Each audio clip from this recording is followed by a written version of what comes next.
So let's go over that again. How to do a reading. Have your client prepare questions, and if they can't, you allow their questions to come to you.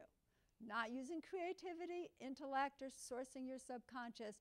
You allow the questions to hit you over the head, even if they don't make sense, and you write them down. Then you find a position where you are full of you. In the circle, we call this embodiment, where you are experiencing your own new reality. So your subconscious knows that it's going to get fed too. You're much more generous when your subconscious knows you're meeting your needs first. And then 3, you follow your attention. So that may mean that I look at you and I see you're going to be making a trip that you don't expect to make. It's not a sad trip. It's a good trip. And I see it coming up in about 3 or 4 months. And I think it's kind of a wish that you gave up on that's going to be reignited for you. And then go on to the next thing. You can tell the person, you know, take notes and then you can ask me questions later. Memory is counterintuitive. Okay? Don't stay on one subject for too long. If someone's nodding, yeah, of course you want to stay there. That's a safe place, right? You know you're right. Don't stay there too long. Notice the next thing that you're aware of. Follow that. Notice the next thing. Follow that. And keep following your attention different places. Chances are, by the end of the time you've allotted, and allotting a specific amount of time is very important because it gives you an inner structure or framework. And we all underrate structure and discipline. Chances are, by the end of however long you've given yourself, you've answered the person's 10 questions. And then you say, do you have any questions? Don't let your client talk too much before you begin the reading, because then you're going to be so tempted to follow what they've shared. The temptation to play it safe, especially if you are not very experienced readers, is huge. If you're experienced readers, you realize that what you know is often wrong.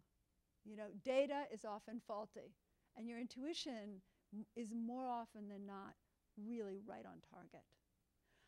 So it's not about trusting it, it's about using it and documenting it and seeing over and over and over again how it works. Your client will ask you questions, and you allow yourself, even if it's a question about something you've already answered and you're getting something completely different, you need to report. You need to report what your attention is getting. And then you need to warn your client.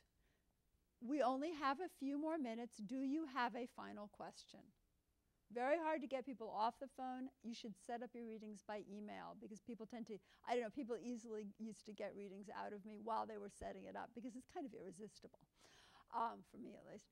So you let them, and usually they've saved their hidden question, their hardest question for last, which they think is a throwaway question, but usually it's their most intense one. And then you, the reader, ask yourself, what does this person need to know to walk fully empowered into their life? Maybe that there's a name of somebody that they have met or will meet that they are going to react to in an old way, and you're going to give them an option to react to them in a new way, and then something good is going to happen from it, and you're going to tell them what. Try not to be vague in your readings. It always feels like you're making it up, because all you're doing is documenting what your attention is experiencing. I mean, after 30 years, it still feels to me like I'm making it up. Except I can put my son through school with what I get paid for it. You know, so it always feels that way. People say, how can I trust your intuition? Frankly, I'm not big on trust in general. Document your intuition. See how often it's off, how often it's on. Evaluate it. Don't throw intellect out of the window. But that's the structure for the reading. Questions, don't let your client speak. Follow your attention. Report in a detailed and conversational manner, which means you have to kind of get the gestalt of what you're saying before you open your mouth. And then ask them if they have questions, and then leave them solidly planted so that they can move forward strongly. The best reading is when someone walks out thinking they're a genius, not that you're a genius. You know, that they've got what they need, not that you've got what they need.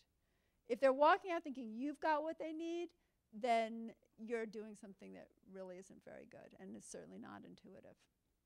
So those are the basic instructions on how to give a reading.